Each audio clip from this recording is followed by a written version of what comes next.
Hey guys, so I know I look gross right now. Well, let's try to just overlook that because I look less gross than I did 2 days ago. So I had red blood cells transfused today and I had my platelets transfused today.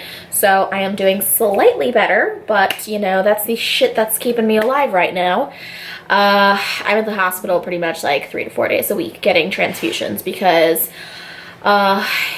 basically when you have aplastic anemia, your levels go up after having a transfusion, but they don't stay up. They eventually do come back down, and so every few days, every other day, depending on how severe your condition is, you will need transfusions. And unfortunately this week I contracted some kind of virus or infection, probably from being in New York City last week, and my neutrophils, which are like my white blood cells, are really low. So basically my body can't fight infections, so I've been put on really strong antibiotics and they have been rough. So today was the first day in like a week that I finally feel just slightly better, which is good because, you know, after all, I did have the transfusions just done, so that could be another reason why I have a little bit more energy.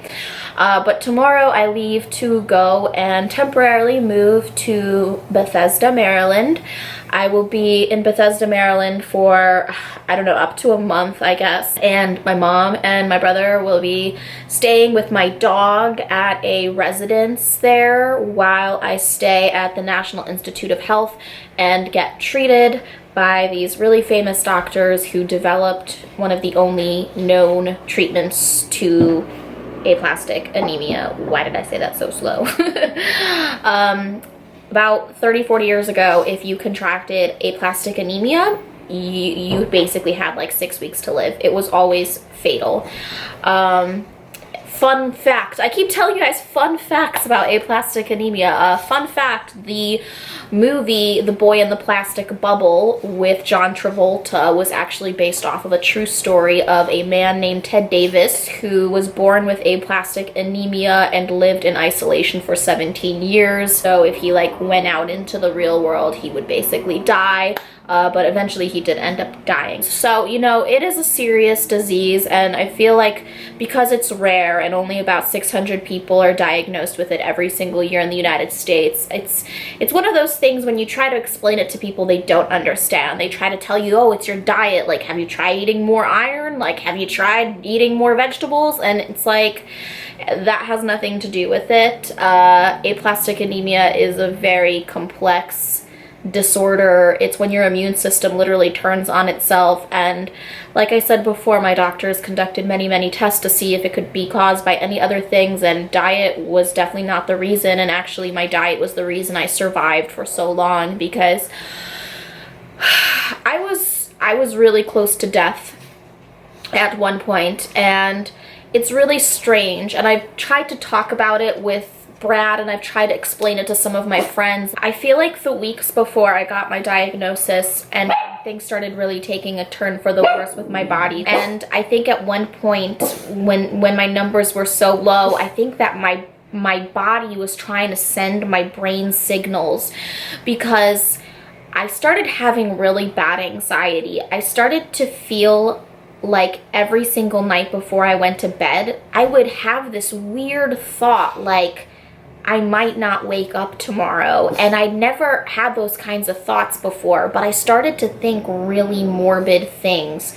And this was before my diagnosis. This was before I knew I was sick, but my body was like, I guess, trying to tell me like that I was dying. And I just try to chalk it up to jet lag and to anxiety. I think over time I just was like, this is something far more sinister than just jet lag or anxiety or some kind of malnutrition. Like, this is something really serious. I remember a few weeks ago, I passed by a bunch of candles that were lit up. I think it was like for a vigil that they were having for somebody in my neighborhood. And I passed by it, and I looked at the candles, and I started thinking like, what if those were for me? And like really crazy thoughts. So I think on an internal, like, molecular level, my body like was trying to send signals to me, telling me like, get help, go now, or I don't know. But like the past month, I started having really weird and morbid thoughts that have never entered my mind before, and it was like something trying to save me, and it scares me. It gives me goosebumps to know that I was hiking, I was riding my bike on vacation, and God forbid had I fallen during any of those times, like I would not be here right now. To think of all the times I could have ended up differently, it freaks me out so much. It makes me so grateful to be here right now. It's insane. And I feel like I have stuck around and made it this long because this disease is going to serve a much bigger purpose in my life than just being the bane of my existence currently. I think that I need to find purpose in this, and I need to make the best out of it. I think that I have been dealt this card for a reason. And I just can't see it right now because I'm in pain and I'm tired and I have to go through all these shitty treatments with so many risks involved and so many scary possibilities. But like, after it's done and once I am treated, then I will know why, and I'll see things a lot more clearer.